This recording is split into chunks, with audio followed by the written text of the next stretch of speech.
د پښتون ټي وي ټولو لیدونکو السلام علیکم. هغه ملګري چې مونږ سره نوي دي نو ملګرو زمونږ چینل حتما سبسکرایب کړئ او خوا کې ورسره د بیل نشان ووهئ ترڅو زمونږ له هرې نوې ویډیو څخه خبر شئ. کرکټ د نړۍ ملتونو هیوادونو او زړونو د یو کېدو او تړون لوبه ده. دغه لوبه واضح قوانین لري. د کرکټ لوبې اصول څه داسې دي چې د لوبغاړو کرکټرانو تر شخصي ژوند پورې هم لار لري. که یو څوک په نړیواله کچه کرکټ ستوری جوړېدل غواړي نو د دغې لوبې ټول 42 قوانین باید پر ځان عملي کړي. خو کله کله ځینې شخصي ژوند پورې تړلي مسایل او جرمونه هم د یو کرکټر د محکمې تر میز او د زندان تر پنجرې رسولی شي. دا چې تر اوسه کوم کرکټران د دې درد څکه کړې ده دلته یې ولولئ. اول، انګلستان الراونډر بین سټوکس. نوموړی د انګلستان کرکټ ملي لوبډلې پیاوړی ښیلاسی چټک توپ اچوونکی او چپ لاس توپ وهونکی دی. سټوکس په 2018 کال کې د انګلستان په بیسټول کې له یو کس سره لومړی لفظي شخړه ورپسې فزیکي جنګ وکړ. مقابل کس د سټوکس لخوا سخت وهل شوی هم و. دغه وخت سټوکس د 2018 کال ایشز سیریز لپاره د انګلستان په لوبډله کې اعلان شوی و او د مورګن مرستیال کپتان هم و، خو د انګلستان بورډ له لوبډلې ډراپ کړ چې له هغې وروسته نوموړي یوه ورځ په جیل کې هم تیره کړه.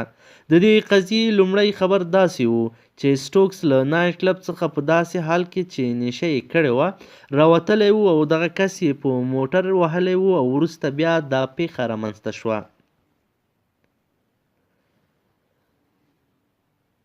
ماخیا انتوني د جنوبي افریقا د وخت تکړه چټک توپ اچوونکی ماخیا انټوني په 1998 کال کې هغه وخت چې دی زده کوونکی و او 21 کاله عمر یې درلوده په بوفالو پارک کرکټ ګراوند کې په هغه قضیه کې تورن شو چې په یو جینۍ باندې ډلیز جنسي تیری وشو.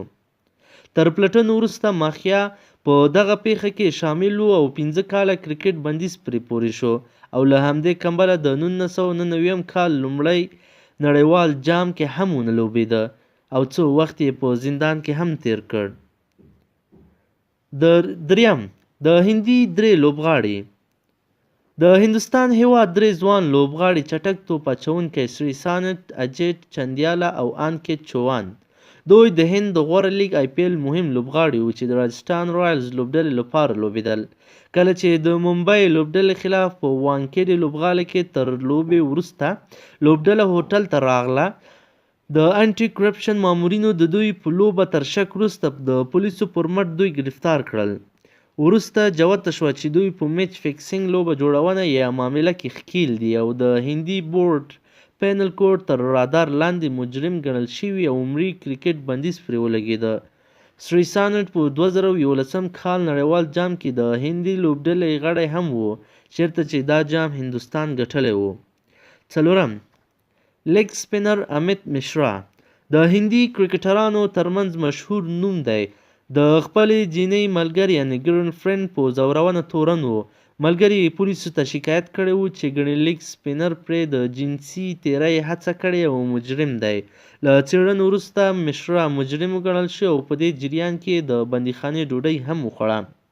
15 کلن مشرا یو بهترین لیګ سپینر توپ اچوونکی دی او د هند ملي لوبډلې ترڅنګ په کورني کرکټ کې په 200 ویکټو اخیستو توانېدلی دی. مشرا روان لیګ کې د ډیلی کیپیټل لپاره لوبیږي چې لوبډله یې تر بلې F رسیدلې هم ده.